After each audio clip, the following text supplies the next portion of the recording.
Käes on teine kohting. Piia tõmbab välja Arni. Arni tõmbab sülle Piia. Et vähemalt Sergol ei jääks nägemata, kes on majas peremees.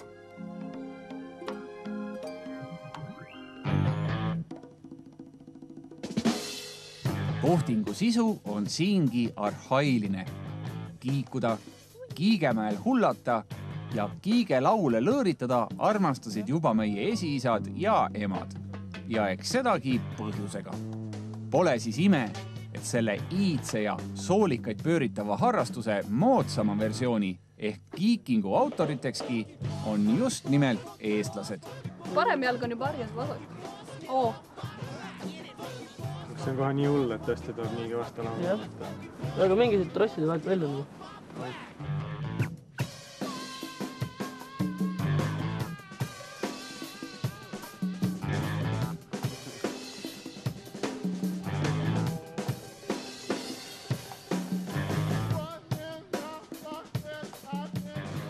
Kuidas tuul on?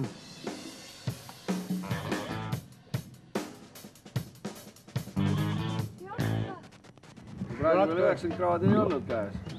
Kiiking hakkab 90 kraadist jälle.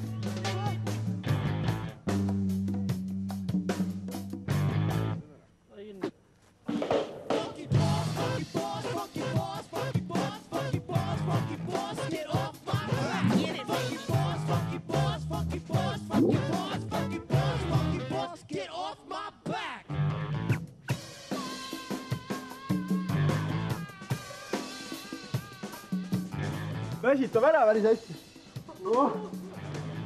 Aga tee või tina. Kiiking on ikkagi sport. Ja amuseerimiseks ta palju ruumi ei jäta. Ma täna ei vali siis.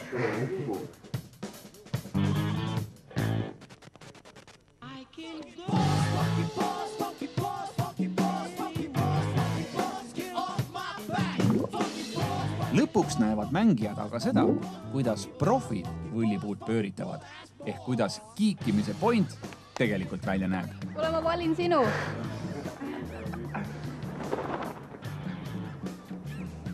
Pinge. Tagurpidi kamerate. Kuidas ta hooga veitsid oma arvutuse?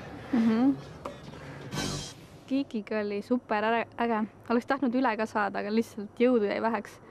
Et ma olen ennem ka proovinud, siis saanud ka üle, et võib-olla siis 3. kord õnnestub.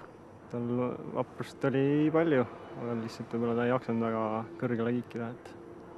Näidati ette ka, aga see küll erilist abi ei osutunud või eriti abi sellest ettenäitamisest ei olnud, sellepärast et nad on professionaalid, neil tuleb nii lihtsalt see. Mul kulus mingi poole rohkem aega, et sama kaugele jõuda. See oli minu jaoks jah nagu raske, et ma ei olnud seda varem teinud ja siuke esimene kord ja füüsilist võttis ka päris võhma välja, et see ei ole üldse nii kerge, kui see paistab, et läheb kige peale nagu, et kiigud natkene. Päris raske on seal peal olla tegelikult. No seal, kui ikka ülesse poole läks, siis oli natuke hirmus ka see kiik, aga eriti mingi püksi ei kusanud. Aga üleval oli siuke päris kihvt olla, isegi siukest hirmu küll ei olnud, et hakkaks alla kukkuma kuskile.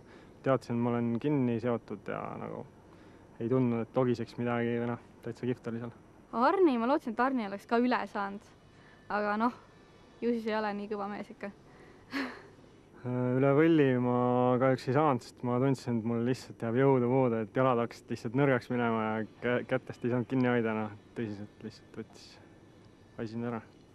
Mul oli nii kahju, et ma ei saanud, et Piia ei valinud mind, et ma nii tahtsin kiikingut ka kiikuda.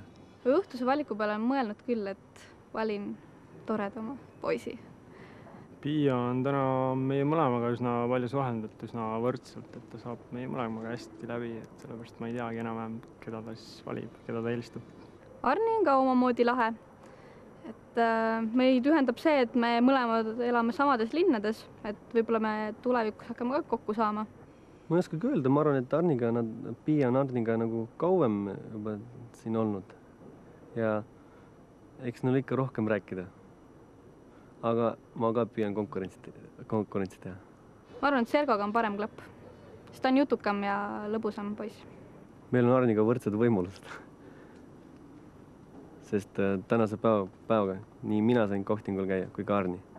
Arnit ma tunnen natuke rohkem ja Sergoga ma nii palju pole saanud rääkida, aga Sergo on sihuke tore poiss, sihuke väljamaa poiss, et natuke teistmoodi kui Eesti poiss.